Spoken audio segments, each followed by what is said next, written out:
बिस्मिल्लाहिर्रहमानिर्रहीम। अस्सलाम वालेकुम। इस्लामी जमहूरिया पाकिस्तान ये नाम है हमारे मुल्क का। इस्लाम की जो हालत इस मुल्क में की गई है उस पर तो फिर किसी और वक्त बात करेंगे, लेकिन जमहूरियत के लिए दो चीज़ें लाजमी होती हैं। एक सियासी जमातें और उन सियासी जमातों के अंदर जमहूरियत, और दूसरा फिर आज़ादाना और मुनसिफाना इंतखाबात। लेकिन बदकिस्मती से पाकिस्तान को बहुत कम ऐसे इंतखाबात नसीब हुए जिनको हम आज़ादाना और मुनसिफाना कह सकते हैं। अब हम एक बार फिर इंतखाबात के मैदान में जा रहे हैं। 8 फरवरी को मुल्क में आम इंतखाबात हो रहे हैं, लेकिन अभी से सियासी जमातों की तरफ से ये सवाल उठ रहे हैं कि ये इलेक्शन नहीं होगा, ये सिलेक्शन होगा, प्री पोल रिगिंग हो रही है, लेवल प्लेइंग फील्ड नहीं मिल रहा। तो आज के जरगे में हम ये जानने की कोशिश करेंगे कि पाकिस्तान में फ्री एंड फेयर इंतखाबात क्यों नहीं हो सकते। क्या वजह है कि पाकिस्तान में हर इंतखाबात के बारे में उंगली उठती है और उसके बरक्स हमारे पड़ोस में इंडिया में जो इंतखाबात होते हैं उनके नताइज सब कबूल कर लेते हैं खुशी के साथ। और ये भी जानने की कोशिश करेंगे कि जो फरवरी 2024 के इंतखाबात हैं उसके लिए क्या इक़दामात किए जाए कानूनी सतह पे, इंतज़ामी सतह पे और सियासी सतह पे कि वो सब के लिए उसके नताइज काबिल कबूल हों। मैं गले की ख़राबी के लिए माज़रत चाहता हूँ आपसे भी और अपने मेहमानों से भी, और आप मेहमानों का तारुफ़ कराए देता हूँ। जनाब बैरिस्टर ज़फ़रुल्लाह साहब किसी तारुफ़ के मोहताज नहीं है, साबिक़ वफाकी वज़ीर क़ानून है और आइनी उमूर के माहिर हैं। उनके साथ है मुस्तफ़ा नवाज़ खोखर साहब, साबिक़ सेनेटर है और सियासी रहनुमा रहे हैं, उनका भी कानून के मामलात पे गहरी नज़र है। और लाहौर से हमें ज्वाइन कर रहे हैं पिलडेट के सरबराह जनाब अहमद बिलाल महबूब, जिनका दिन रात इसी सोच व फ़िक्र और गौर फ़िक्र में गुज़रता है कि पाकिस्तान के अंदर जमहूरियत को और इंतखाबी निज़ाम को कैसे मुस्तहकम किया जाए। तो बैरिस्टर साहब, सबसे पहले तो आप बताइए कि क्या वजह है कि पाकिस्तान में कम व बेश हर इंतखाब मुतनाज़ बन जाता है। बिस्मिल्लाहिर्रहमानिर्रहीम। आपने अपने तारफ़ी नोट में ये कहा कि जमहूरियत के लिए दो चीज़ें लाजिम हैं, सियासी जमातों का होना और इलेक्शन का फ्री फेयर होना। मेरा ख़्याल ये है कि ये सेकेंडरी लेवल की चीज़ है। सियासी जमातों का सही होना, इलेक्शन का सही होना और बहुत सारे अवामिल पे मुनहसर है। वो जब तक नहीं होंगे तो ये नहीं होगा। बुनियादी तौर पर जमहूरियत एक सोच का नाम है। मतलब दुनिया में कई नुक्ता है नज़र है हुकूमत के। एक ये था कि खलीफातुल्लाह आके बैठ गया, ज़िल्लुल्लाह फिल अर्ज़, डिवाइन राइट्स हैं, वो दुनिया ने मुस्तरद कर दिए। लेकिन पाकिस्तान में आज में बहुत सारे लोग पाए जाते हैं जो कहते हैं खुदा के नाम पे हमें हुकूमत करनी है। तो ये सोच के साथ जमहूरियत नहीं चल सकती। दूसरी जो दुनिया में थ्योरी रही, दुनिया में अमल रहा, वो ये है कि मेरे पास बंदूक है, मेरा कबीला बड़ा है, मेरे पास टेरिटरी बड़ी है, तो मैं rule by force power. Pakistan में ये कायम है। बड़े कबीले, इस्टेब्लिशमेंट, सिविल सर्विस, जितने भी लोग हैं वो सारे कहते हैं कि नहीं, ताकत का सरचश्मा जो है ना वो हमारा ताकत है। तीसरा नज़रिया जो अब दुनिया में चलता है, स्पेशली ये जो फ्रेंच रेवोल्यूशन और रूसो वॉल्टियर के बाद और लॉक साहब्स के बाद, उन्होंने कहा कि नहीं, इक़्तिदार की बेसिस जो है वो कंसेंट ऑफ द पीपल है, पीपल रिप्रेजेंटेशन, जिसको हम जमहूरियत कहते हैं। जब तक लोग इसको मानेंगे नहीं इस सोच को, जमहूरियत कहाँ से आएगी। तो पाकिस्तान में तो फंडामेंटली इस सोच को माना ही नहीं जाता कि अवाम की रिप्रेजेंटेशन होनी चाहिए।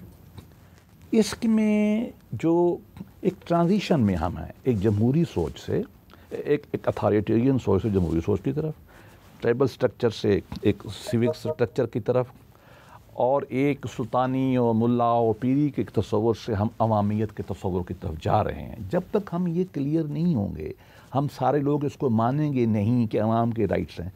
ना मजहबी क्लास अवाम की राइट को मानती है, ना पॉलिटिकल एलीट अवाम की राइट को मानती है, ना पाकिस्तान की एस्टेब्लिश मानती है, ना पाकिस्तान के जुडिशरी को मानती है, ना इसको पाकिस्तान का बिजनेसमैन मानता है, ना ही पाकिस्तान का सिविल सर्विस उसको मानता है कि राइट टू रूल किसका। लेकिन बैरिस्टर साहब, ये अवामिल, जब तक ये ठीक नहीं होगा, नहीं ठीक कर सकते आप। ये अवामिल जिनका आपने जिक्र किया या ये जो तलख हक़ाइक़ है, ये तो बड़ी हद तक इंडिया में भी मौजूद है। नहीं, लेकिन इंडिया में मसलन उधर मज़हब का रोल है, फ़र्क उनकी सियासत आप मैं कहें तो मैं फ़र्क बयान जी कर जी दूं। जी। देखिए, फंडामेंटली पाकिस्तान की पॉलिटी में मज़हब का जो रोल है, डे वन से आज तक उसने पाकिस्तान की पॉलिटी को अरेस्ट किया हुआ है। कभी तालिबान बनते हैं, कभी लबैक बनती है, कभी तरीके कादियानियत आ जाती है, कभी जो है हमारे कश्मीर में जिहाद हो जाता है, अफ़गान जिहाद हो जाता है। जब ये सारा उसी एक का हिस्सा है।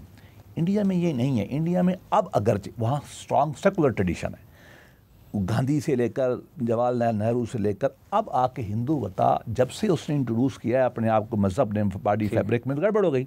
हमारा डिफरेंट कल्चर है। हिंदुओं ने कभी हिस्टोरिकली फिलोसॉफिकली नहीं कहा कि मज़हब जो है वो स्टेट का स्ट्रक्चर करेगा। हम तो मुसलमान कहते हैं। लेकिन हर इंतखाबात में दानली का या प्री फुल रोगिंग का अगर इल्ज़ाम लगा है तो इन मजहबी क़ुव्वतों पे कभी भी नहीं लगा, या उनके लिए नहीं किया गया है, कुछ और क़ुव्वतों के मैंने ये कहा है कि हमारा पूरा ज़हनी स्ट्रक्चर नॉन डेमोक्रेटिक, मैं ये कहना चाहता हूँ। उसमें एक एलिमेंट जो है ना वो इस्टेब्लिशमेंट है। अब वहाँ आप तमाशा देखें, हर दानश्वर बैठ कर रात को कहता है रियासती इदारे, इस्टेब्लिशमेंट का नाम हमने क्या रखा हो। अब यहाँ एक मिनट ठहरे, यही फंडामेंटल फ्लॉ है। रियासत की डेफिनेशन में सबसे पहले अवाम होते हैं, फिर टेरिटरी होती है, हुकूमत होती है, सॉवरेनिटी होती है। ठीक, हुकूमत के अंदर कैबिनेट होता है, पुलिस होता है, आर्मी होती है। ठीक, तो रियासत के 3 बड़े सतूनों में से एक सतून के एक हिस्से को हम रियासत कह रहे हैं पाकिस्तान में। अच्छा, आज मेरे प्रोग्राम तो में ये कुछ करेंगे अल्हम्दुलिल्लाह 3 बड़े सतून बैठे हैं। हाँ। तो मैं बाकियों की राय भी जानना चाहूँगा, लेकिन एक वक्फे के बाद यही सवाल लेके जाऊँगा मुस्तफ़ा नवाज़ खोखर साहब के, अहमद बिलाल महबूब के पास भी। हमारे साथ रहिए।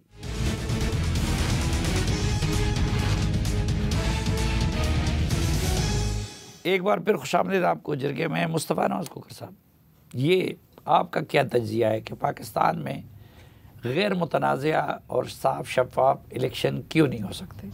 मैं बहुत एहतराम के साथ तवज्जो दिलाऊंगा और ये नुक्ता आपके सामने रखूंगा कि मेरा व्यू इसके बरक्स है। मेरा व्यू इसके बरक्स इसलिए है कि बरसग़ीर की तारीख़ में एक वाइब्रेंट पॉलिटिकल सोसाइटी इमर्ज हो चुकी थी ड्यूरिंग ब्रिटिश टाइम्स। पाकिस्तान की अपनी जो क्रिएशन है, पाकिस्तान का जो बनना है, वो एक जमहूरी जिद्दोजहद के नतीजे में था। सोच जमहूरी थी और उसको यहाँ पर लोगों ने, इस खित्ते के लोगों ने एक्सेप्ट भी किया। और पाकिस्तान की क्रिएशन के बाद अनटाइमली डेथ ऑफ जिन्ना साहब और चीज़ें और उस सारी सोच को हाईजैक कर लिया गया। और जब वो सोच हाईजैक हो गई तो फिर उसके नतीजे में हमने देखा कि जब हमने लोगों के जो मर्ज़ी और मंशा के ख़िलाफ़ जब हमने चलना शुरू किया, उनकी किसी चीज़ के ऊपर अहमियत नहीं दी, उनकी राय को, तो फिर बांग्लादेश जैसा सान्या भी हुआ। अब ये पहले जो 20 साल थे पाकिस्तान के, 25 साल थे, एक तरफ इंडिया की एग्ज़ाम्पल आप देखें कि वहाँ पर 3 पार्लियामेंट्स उनकी अपनी मुद्दत पूरी कर चुकी थी, 5-5 साल की टर्म। चौथा इलेक्शन वहाँ पर होने जा रहा था और पाकिस्तान में उस वक्त तक एडल्ट फ्रेंचाइज के तहत पहला इलेक्शन 1970 में हो रहा था। तो ये जो बीच का जो पूरा पीरियड था, इसने पाकिस्तान को अपनी डगर से उतार दिया। जो जिन्ना साहब की जो सोच थी, जो पाकिस्तान को बनाने वालों की जो सोच थी, वो हाईजैक कर ली गई। और जिन कुव्वतों की जानिब से हाईजैक की गई, उन कुव्वतों ने 1970 के इलेक्शन के बाद ये सबक सीखा कि अगर फ्री एंड फेयर इलेक्शंस होंगे तो उसके नतीजे में हमें इस तरह के कॉन्सिक्वेंसेस भी भुगतने पड़ेंगे। उसके बाद उन्होंने ये पहले जो 3-4 साल थे, उस वक्त तो फौज इतनी बड़ी ताकत नहीं बनी थी, तो उस वक्त ये सियासतदानों से किसने हाईजैक कर लिया था कि वो इंतखाबात भी ना करवा सके और आइन भी ना बनवा सके? 9 साल इंतखाब नहीं करा सके। 9 साल इस वजह से नहीं हो सका कि उस वक्त सिकंदर मिर्ज़ा साहब का एक तो अनटाइमली डेथ ऑफ जिन्ना साहब की अनटाइमली डेथ के बाद जो यहाँ पर हमारे जो प्रॉब्लम्स थे, वो प्रॉब्लम्स फिर ऐसे रहे कि जिनमें हमने असैसिनेशन देखी लियाकत अली ख़ान साहब की। फिर जो आइन बनाने हम चले थे, जो आइन साइंसी का अमल था, ये सब कौन करवा रहा था? उस वक्त तो फौज की ये हैसियत नहीं थी। उस वक्त इंडियन सिविल सर्विस का एक बहुत बड़ा इम्प्रिंट था यहाँ पर पाकिस्तान की तारीख में। एक पहले तो पाकिस्तान इन पॉलिटिकल इवेंट्स के बाद सिविल सर्विस के कंट्रोल में, और एक आखिरी नुकता, और फिर सिविल सर्वेंट्स के बाद फिर मिलिट्री के एक आखिरी नुकता आपसे समझ के फिर मुझे अहमद बिलाल साहब की तरफ भी जाना है। ये जिन अवामिल का बैरिस्टर साहब ने जिक्र किया कि वो पाकिस्तानी सियासत या पाकिस्तानी माशरे में एक टूल के तौर पर इस्तेमाल होते हैं, अब बात शायद कुछ लोगों को अच्छी ना लगे, लेकिन क्या ख़ुद क़याम पाकिस्तान के लिए पाकिस्तान बनाने वालों ने मजहबी कार्ड इस्तेमाल नहीं किया?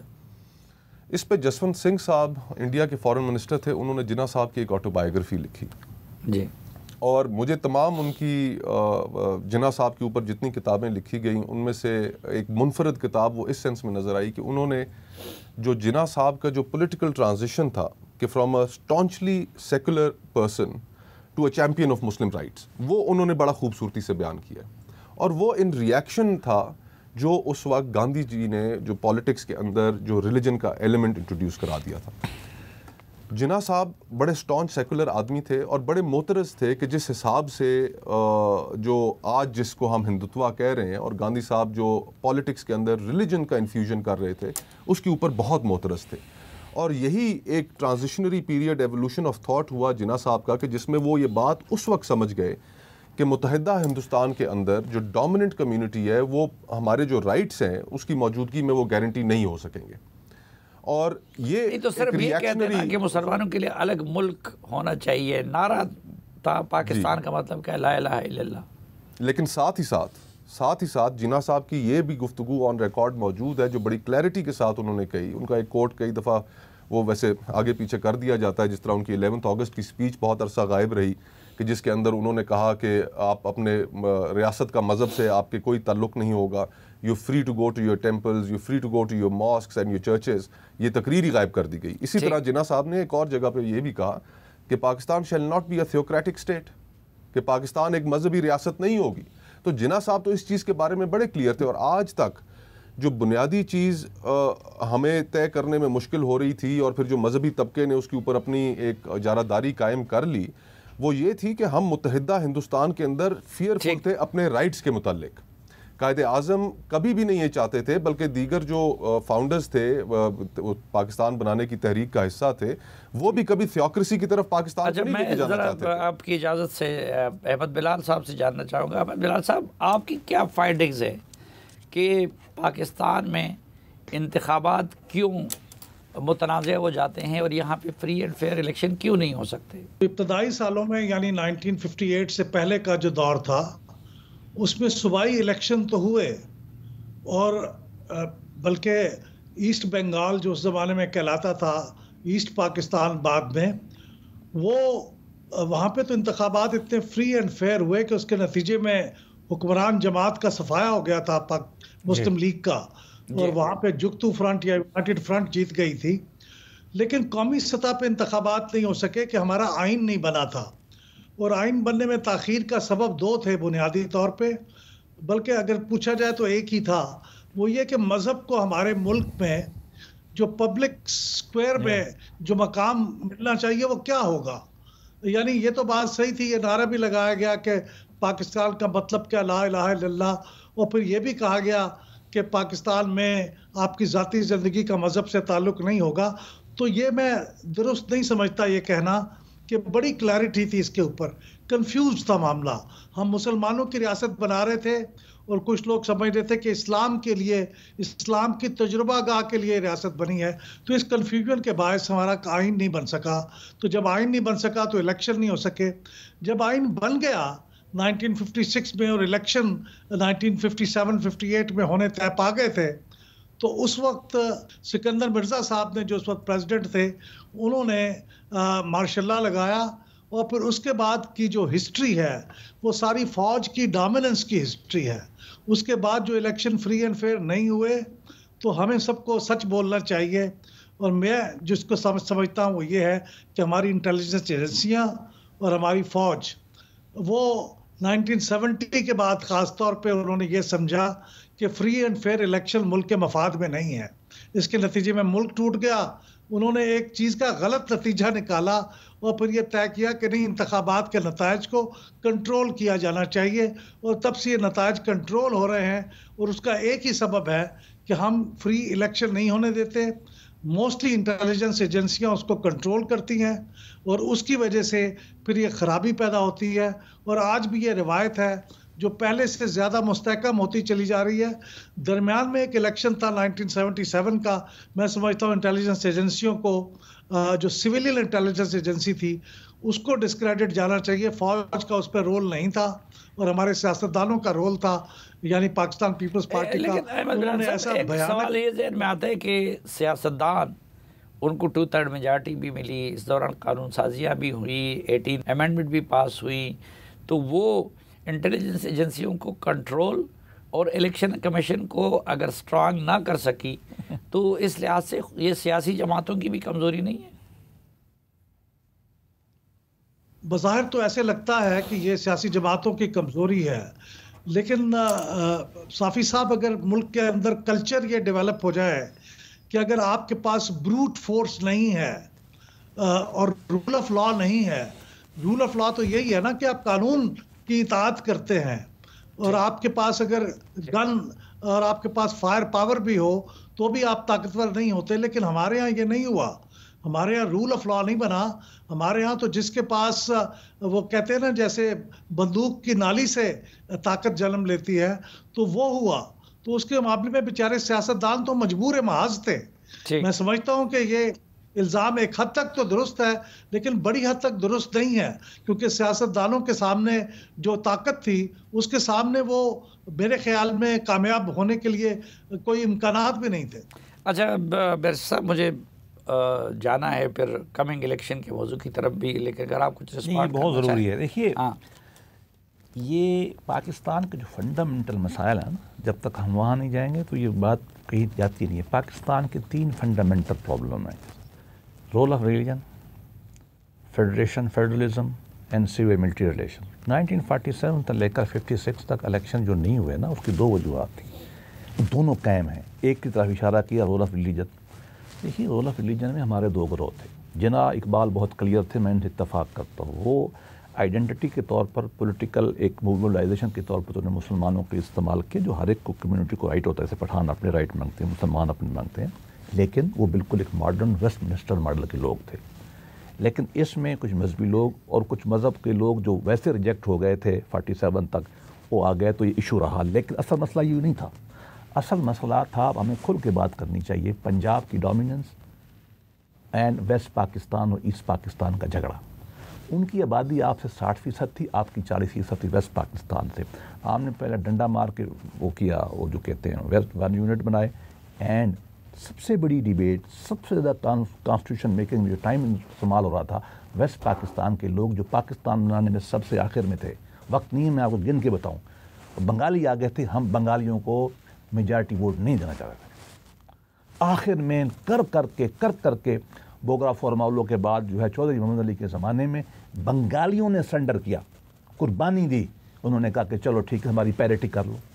ये वजह बनी थी, और आज तक ये प्रॉब्लम दोनों, रोल ऑफ रिलीजन, फेडरेशन, दोनों कायम है। और तीसरा जो है मिलिट्री का, ये इंतहाई ज़रूरी है हमारे लिए। बाकी आपने कहा, मैं एक लाइन कहता हूँ, इलेक्शन कमीशन की पावर 73 से लेकर 2017 तक इंडिया के इलेक्शन कमीशन से ज़्यादा थी।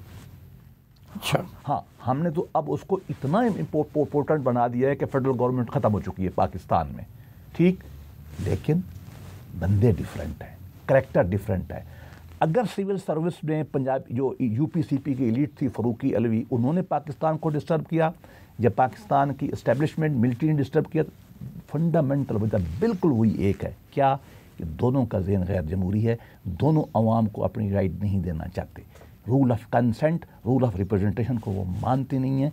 इस पर हमें संजीदगी सोचना पड़ेगा। कोकर साहब, आप भी इससे इत्तेफाक करते हैं कि इलेक्शन कमीशन के कानूनी इख्तियार का मसला नहीं है, लेकिन बंदों का मसला है, कल्चर का मसला है, या कि नहीं इख्तियारात उसके बढ़ाने चाहिए? जी बिल्कुल नहीं, इख्तियारात तो जितने उनको दिए जा सकते हैं वो उनके पास मौजूद है एक इंडिपेंडेंट और फेयर इलेक्शन कराने के लिए।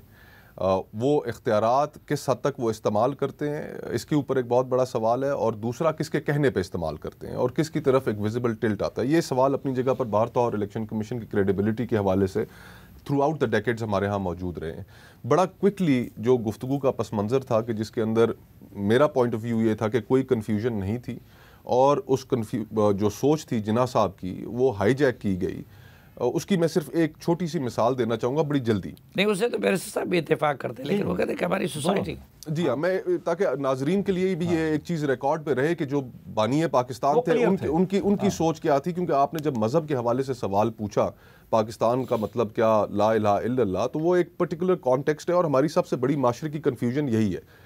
1948 में जंग अजीम दोम के बाद universal declaration of human rights आती है। उस universal declaration of human rights को तमाम ममालिक के सामने अक़वाम मुत्तहिदा में रखा जाता है और उन्हें कहा जाता है कि आप इसको माने या ना माने, ये आपकी मर्ज़ी है। अब उसके अंदर था क्या? उसके अंदर मर्द और ख़वातीन के उनके सियासी हकूक़ बराबर के होंगे, आप किसी के साथ फ्रीडम ऑफ एक्सप्रेशन होगी, इजहार राय की आज़ादी होगी। तो तमाम राइट्स जो हमारे कॉन्स्टिट्यूशन में भी मौजूद हैं, 1973 में हमने डाले, वो बेशतर जो राइट्स हैं वो universal declaration of human rights में मौजूद थे। जिना साहब हयात थे। पाकिस्तान उन वाहिद मुस्लिम ममालिक में शामिल था कि जिसको कोई एतराज़ नहीं था universal declaration of human rights के किसी भी एक आर्टिकल के ऊपर। ठीक। और बाकी जो मुस्लिम ममालिक थे, अरबों ने एतराज़ कर दिया। उन्होंने कहा कि हम ख़वातीन को वो हकूक़ नहीं दे सकते। तो और सर ज़फ़रुल्लाह खान हमारे उस वक्त फ़ॉरेन मिनिस्टर थे। तो अब सर ज़फ़रुल्लाह खान आज के दौर में उन जैसा बंदा कोई फॉरेन मिनिस्टर भी नहीं हो सकता, फॉरेन मिनिस्टर छोड़ के तो किसी पोजीशन पे भी नहीं हो सकता। तो जो सोच थी वो बड़ी प्रोग्रेसिव सोच थी पाकिस्तान के हवाले से, और रियासत की जो पोजीशन थी जो अक़वाम मुत्तहिदा में, जो आलमी दुनिया में पाकिस्तान ने उस वक्त ली, वो इसका मज़र थी जो बाद में हाईजैक हुई। मजहबी तबके ने भी की, हमारी ब्यूरोक्रेसी ने भी की, और मिलिट्री ये बहस बड़ी दिलचस्पी है, लेकिन हम माजी में उलझे रह जाएंगे। और जो कमिंग इलेक्शन है, मैं चाहता हूं कि हम उसका जायज़ा लें, उसकी तरफ आ जाएं। ये बताइए अहमद बिलाल साहब कि ये जो बाज़ पार्टियों की तरफ से शिकायत हो रही है कि उनको लेवल प्लेइंग फील्ड मैसर नहीं है, इस शिकायत में कितना वज़न है? जिन पार्टियों की तरफ से शिकायत आ रही है, मेरे ख्याल में सबसे सामने पेश जो दो पार्टियां हैं वो पीटीआई है और पाकिस्तान पीपल्स पार्टी है। कुछ दूसरी भी पार्टियां होंगी, लेकिन ज़्यादा बुलंद आहंग जो शिकायत है वो इन्हीं दो की तरफ से आ रही है। पाकिस्तान पीपल्स पार्टी की जो शिकायत है वो तो मैं समझना मेरे लिए थोड़ा सा मुश्किल है कि वो किस तरह से लेवल प्लेइंग फील्ड समझते हैं कि नहीं है। लेकिन पीटीआई की शिकायत किसी हद तक दुरुस्त है। पीटीआई की शिकायत में मैं ये नहीं कहता कि जिन लोगों का किसी जुर्म में मुलविस होना साबित हो जाए और उनको डिस्क्वालीफाई कर दिया जाए, उनको भी इंतखाबात में हिस्सा लेने दिया जाए, मैं ये नहीं कहता। एक ड्यू प्रोसेस है, वो हो गया, वो डिस्क्वालीफाई हो गया तो ठीक है। लेकिन अगर आप किसी पार्टी को, वो लेजिटिमेट पार्टी है भी, और उसको ना तंजीमी इजलास करना दें, ना उसको सियासी इजलास करने दें, और इंतखाबी मुहिम ना चलाने दें, तो फिर ये तो लेवल प्लेइंग फील्ड का तकाजे के बरखिलाफ है।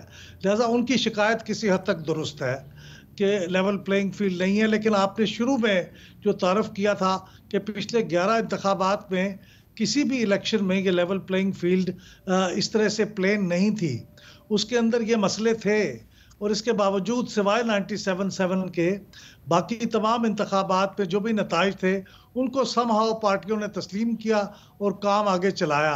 लेकिन लेवल प्लेइंग फील्ड की जो आइडियल सूरत है वो तो अब भी नहीं है और ना होने का कोई इम्कान है। लेकिन जो शिकायत हैं जायज़, वो दूर होनी चाहिए, और उसको इलेक्शन कमीशन को असर्ट करना चाहिए अपने आप को कि जहां हुकूमत ऐसा नहीं होने दे रही वो असर्ट करे, क्योंकि जिम्मेदारी उसकी है। नाज़रीन, एक मुख्तसर ब्रेक लेते हैं, वापस आएंगे तो गुफ्तगू का सिलसिला यहीं से आगे बढ़ाएंगे। हमारे साथ रहिए।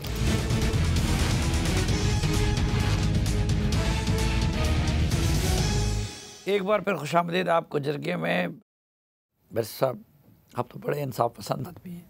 ये जो अहमद बिलाल साहब कह रहे हैं कि जी पीटीआई को लेवल प्लेइंग फील्ड इस इलेक्शन में नहीं मिल रहा, तो आप जैसे इंसाफ के नंबरदार उनके साथ होने वाली ज़्यादती के लिए आवाज़ क्यों नहीं? मैं अर्ज़ करता हूँ ताकि इस सदी में ये 5वां इलेक्शन हो रहा है।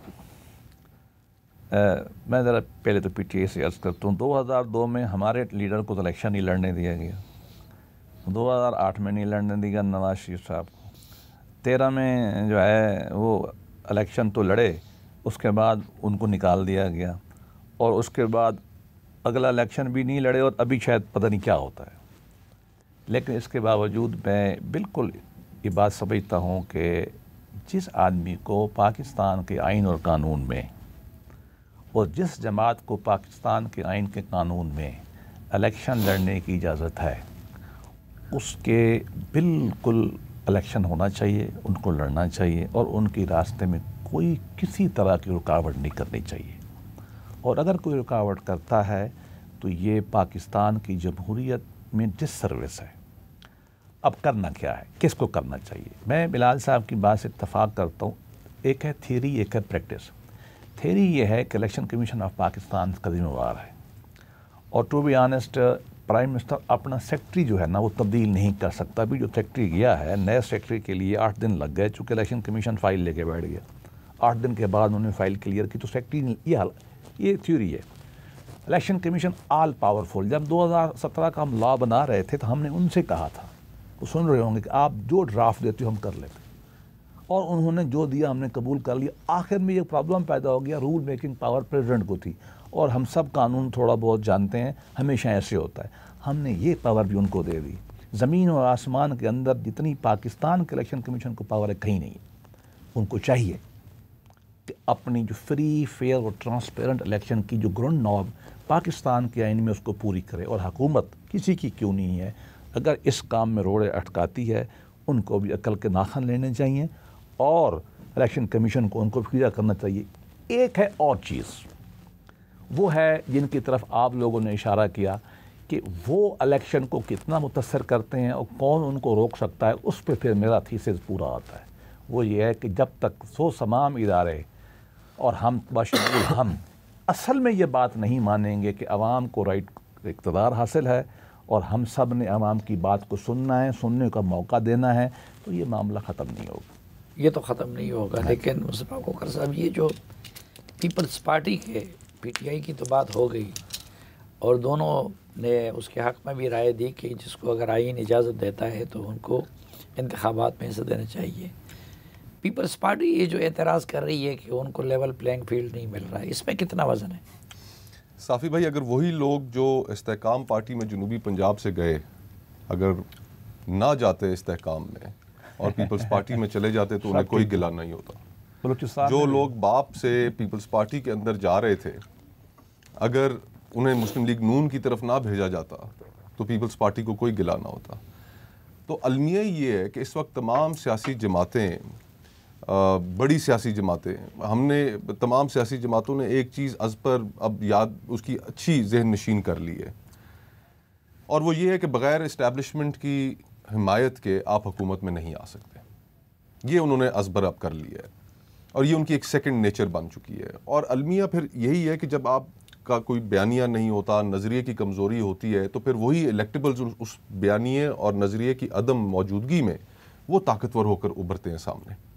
और किसी जमात के पास, बड़ी जमात के पास मेरे ख्याल में इस वक्त कोई बयानिया नहीं है, जिसकी वजह से हर जमात इलेक्टेबल्स की तलाश में रहती है। और ये इलेक्टेबल्स की जो पॉलिटिक्स है वो हमारी इस्टेब्लिशमेंट को भी सूट करती है कि उसकी अगर किसी के बारे में कोई लाइकिंग हो या डिसलाइकिंग हो तो फिर 40-50 लोग उनके साथ लगा दिए जाते हैं तो वो हुकूमत में आ जाते हैं, और जब उनसे नाराज़गी होती है तो 40-50 लोग उतार लिए जाते हैं तो हुकूमत चली जाती है। अब हमने फ़ैसला ये करना है कि पिछले 76 सालों का ये जो हमने पहले भी गुफ्तगू की और दौरे हाजिर में जो चीज़ें हो रही हैं, हम सब के सामने, लोगों से कोई चीज़ ढकी छुपी नहीं है।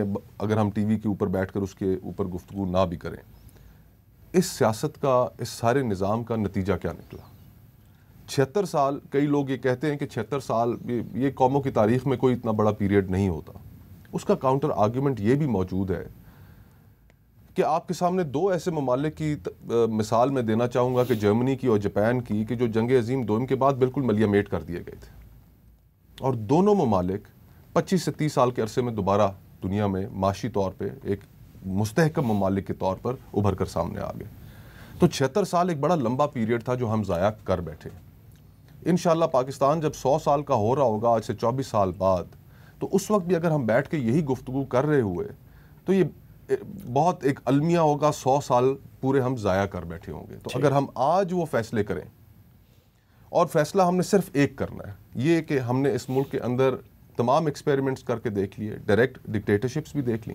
अगर उनके पास कोई हल होता तो 3 डिक्टेटरशिप्स आई वो किसी न किसी मुकाम पर मुल्क को पहुंचा देते। हम देखते हैं कि कई दुनिया के ममालिक में जमहूरियत नहीं है लेकिन वो तरक्की कर रहे हैं। सिंगापुर आपके सामने एग्जाम्पल मौजूद है, आपके सामने मिडल ईस्ट की कई ममालिक मेरी ये मजबूरी है तो सिर्फ मुझे भी सबको लेवल प्लेइंग फील्ड देना है। हाँ, और तो हाइब्रिड भी हमने करके देख लिया। एक एक्सपेरिमेंट हमने इस मुल्क में नहीं किया और वो ये है कि फ्री एंड फेयर इलेक्शंस हो और लोग जिसको इक़्तिदार हाथ में थमाना चाहते हैं उसके हाथ इक़्तिदार आप दें, कबूल करें। और फिर ये इख्तियार भी लोगों के पास ही होना चाहिए कि वो किसको हुकूमत से बाहर वापस। अहमद बिलाल साहब, लेवल प्लेइंग फील्ड से आप क्या मुराद लेते हैं? और पीपल्स पार्टी या नून लीग या JUI या ANP के साथ गुज़िश्ता सालों में होने वाली ज़्यादतियों के अजाले के बग़ैर अगर हम इलेक्शन में जाएंगे तो क्या वो लेवल प्लेइंग फील्ड होगा? साफ़ी साहब, अगर आप माजी की ज़्यादतियों को कंपनसेट करने के लिए कुछ नई ज़्यादतियों के साथ इंतखाबात का मैदान सजाएंगे तो ये तो सिलसिला कभी ख़त्म नहीं होगा, क्योंकि इस वक्त जो ज़्यादतियाँ इस इलेक्शन में होंगी, अगले आने वाले इलेक्शन में यानी 2029 में जो इलेक्शन होंगे उसमें कोई और फरीक इस बात का मुतालबा कर रहा होगा कि मेरे साथ 2024 में ज़्यादती हुई तो अब इसलिए मैं किसी और के साथ ज़्यादती करूँगा तो फिर काम बराबर होगा। मेरे ख्याल में बेइंसाफ़ी को रिपीट करने की बजाय और उसके ज़रिए से इंसाफ को बराबर करने की बजाय कोशिश ये करनी चाहिए कि इस दफ़ा या जब भी इलेक्शन हों तो वो पूरे फेयरनेस के साथ हों। पिछली ज़्यादतियों को कंपनसेट करने के लिए कुछ नए फरीकों के साथ ज़्यादती ना की जाए, लेकिन जिन्होंने जुल्म और ज़्यादती की है, जराइम सरजद हुए हैं, उनको डिस्क्वालीफाई भी करना है तो एक ड्यू प्रोसेस के ज़रिए कर दिया जाए। लेकिन ये ज़्यादतियों के ज़रिए से ज़्यादती को बैलेंस करना दुरुस्त नहीं होगा। नहीं, वो तो दुरुस्त नहीं होगा, लेकिन अब अगर किसी पार्टी का लीडर किसी जुर्म में जेल के अंदर हैं तो आप सिर्फ इस बुनियाद पे कि लेवल प्लेइंग फील्ड देना है और आप उनको करें, तो लोग तो उसको कानून की हुक्मरानी समझते हैं कि भाई कानून के तहत वो अंदर हैं या मैदान से आउट है। तो अगर ये सहूलत उनको दी जाती है और लेवल प्लेइंग फील्ड के नाम पे वो उनको बाहर कर दिया जाता है तो ये फिर क्या ज़्यादती नहीं होगी? नहीं, मैं तो ये नहीं कह रहा हूँ कि उनको बाहर निकाला जाए और लेवल प्लेइंग फील्ड के नाम पे उनको भी इंतखाब में पूरी तरह से उस तरह से हिस्सा लेने दिया जाए जो ऐसे शख्स को लेने दिया जाता है जो डिस्क्वालीफाइड नहीं है। अगर कानून के मुताबिक अदालतों के ज़रिए से वो डिस्क्वालीफाई हुए हैं और वो जेल के अंदर हैं तो मेरा ये मुतालबा नहीं है कि उन्हें बाहर निकाला जाए, लेकिन ये कानून और एक ड्यू प्रोसेस के ज़रिए से ही होगा ना। और जो अब तक हुआ है मुझे लगता है कि वो अदालती कार्रवाई के नतीजे में ही हुआ है, तो वो होना चाहिए।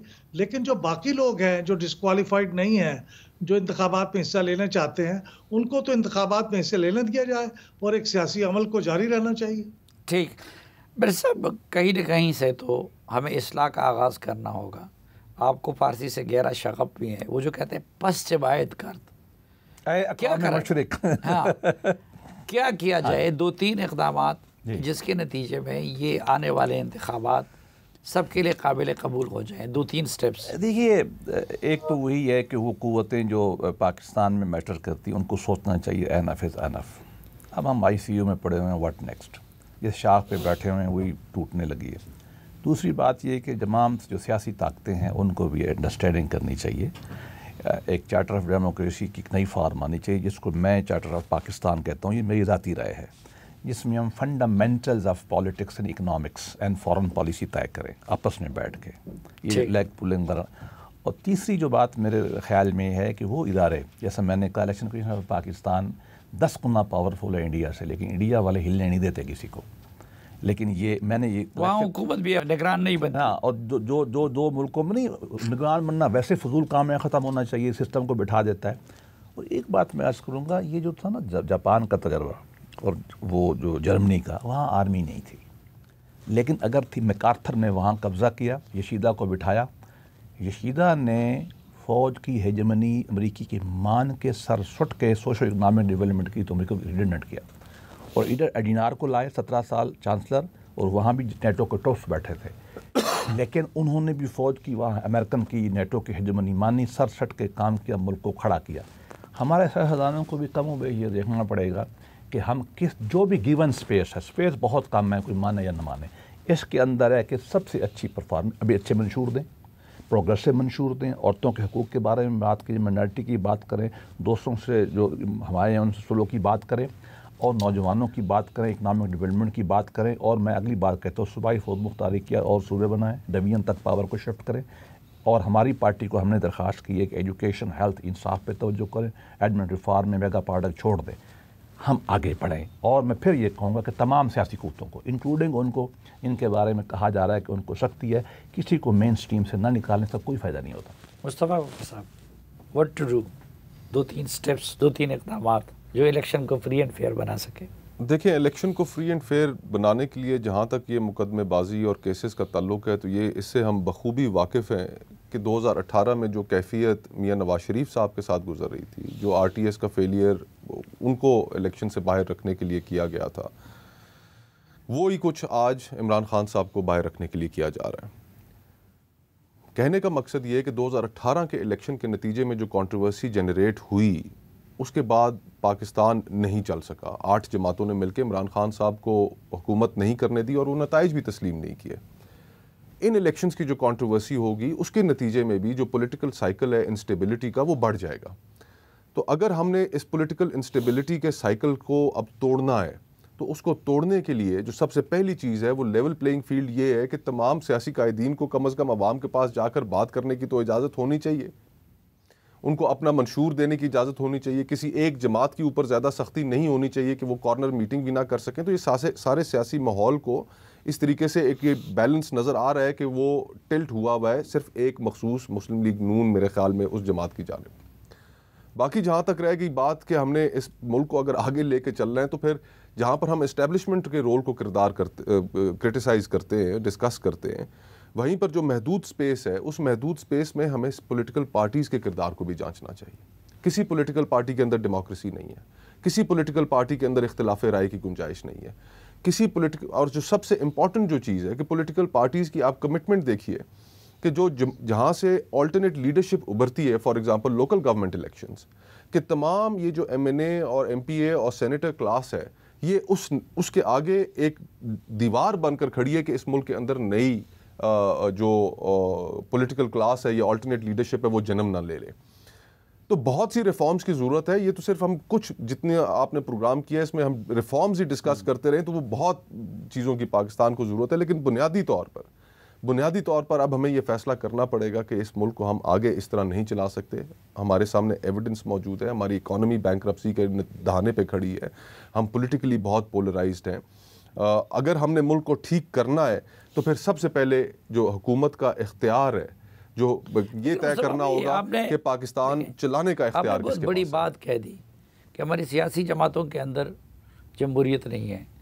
वो दूसरे से तो अब फ्री एंड फेयर इंतखाब का हक़ मांगती है, लेकिन ख़ुद अपनी जमातों के अंदर इंतखाबात नहीं करने देती। फिर जो MNA और सेनेटर्स आ जाते हैं वो लोकल गवर्नमेंट को चलने नहीं देते, इलेक्शन ही नहीं कराते। कल मैं हुसैन हक्कानी साहब का आर्टिकल पढ़ रहा था, उसमें उन्होंने एक बड़ी अच्छी बात कही थी। वैसे तो पूरा आर्टिकल बहुत अच्छा था कि सियासत जो है वो इवेंट्स का नहीं बल्कि एक प्रोसेस का नाम है।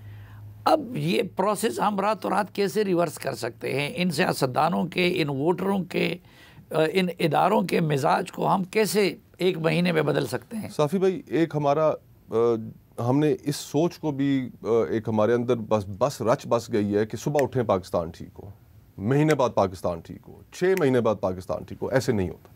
देखिए, अब आज अगर इंडिया की हमारे पड़ोस में इकट्ठे हमने सफ़र शुरू किया, दोनों ममालिक ने, आज अगर वो कहीं किसी मुकाम पर पहुँचा है तो उसके ऊपर दहाइयों का सफ़र जो है वो पाकिस्तान को इस वक्त, अगर आज आप ठीक फैसले करने शुरू करेंगे तो कम अज़ कम 10 साल चाहिए। कम अज़ कम आपको 2-3 इलेक्शन साइकिल चाहिए जो बग़ैर किसी मिलावट के हों, तब जाके पाकिस्तान किसी मुकाम पर ज़रूर पहुँच जाएगा। लेकिन अगर हम ये एक्सपेक्ट करें कि सुबह उठें और सारी चीज़ें ठीक हों, उस तरह नहीं होना। और दूसरी चीज़ कि यहाँ पर हमारे यहाँ पर एक और चीज़ ये भी रच बस गई है, मीडिया में भी, सियासतदानों में तो चले होती ही है, हमारे जजेस के अंदर, हमारे जनरल्स के अंदर, कि मुल्क हमने ठीक करना है। मुल्क ठीक करना ना जजेस का काम है, ना जनरल्स का काम है, ना मीडिया का काम है। मुल्क ठीक करना सियासतदानों का काम है। और सियासतदानों को अब अपनी जो माजी की जितनी हमने गुफ्तगू की है, अब उनको भी अपने आप को बदलाना पड़ेगा, सियासत को भी बदलाना पड़ेगा। ये 25 करोड़ लोगों का मुल्क है, ये नहीं चल रहा। अच्छा अहमद बिलाल साहब, ठीक है ये बात दुरुस्त है कि रातों रात कोई भी मुआशरा ठीक नहीं हो सकता, कोई भी मुल्क ठीक नहीं हो सकता। लेकिन अब उस रोज़ में चाइना में मेरी मुलाकात हुई बांग्लादेश के एक रुकन पार्लियामेंट से, वो हसीना वाजिद साहिबा की पार्टी से थे। तो हमारी गुफ्तगू हो रही थी, उन्होंने कहा कि 3 स्टेप्स बता दिए मुझे कि इन 3 स्टेप्स की वजह से बांग्लादेश की हालत बदल गई।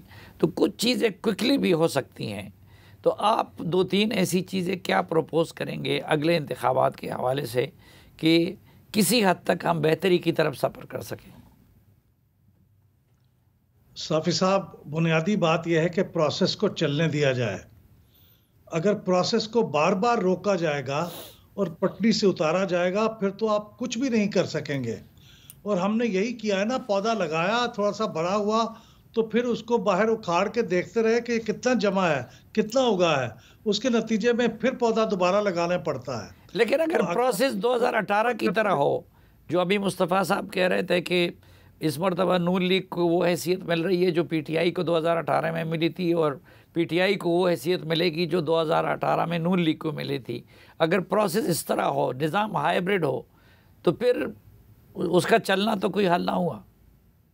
देखिए, मैं यही तो अर्ज़ कर रहा हूँ कि ये इतना बड़ी बात नहीं है। जो PMLN को अगर ज़्यादा अहमियत मिल रही है तो मैं उससे ज़्यादा मुत्तफ़िक नहीं हूँ कि ये बात ऐसी है। PMLN को तो जो उनके साथ पिछली दफ़ा हुआ वो चीज़ें अनडू हो रही हैं, लेकिन PTI के साथ अगर कुछ ज़्यादतियाँ हो रही हैं तो वो नहीं होनी चाहिए। लेकिन मेरा इशारा प्रोसेस को बार बार रोकने का फ़ौजी मदाखलत की तरफ था। अगर फ़ौजी मदाखलत ना हो तो इलेक्शन कहीं थोड़ा सा इतना अच्छा ना भी हो तो अगली दफ़ा करेक्ट हो जाएगा, और पार्लियामेंट एक दफ़ा सही अगर परफॉर्मेंस ना भी दे तो नेक्स्ट टाइम ठीक हो जाएगी। उसको मौका दें कि वो अपने साथ साथ बतदरीज बेहतर होती चली जाए। ये जो सोच है ना कि हमने मदाखलत करके इसको ठीक करना है, वो बार बार की मदाखलत से हम देख चुके हैं कि वो ठीक नहीं हुआ।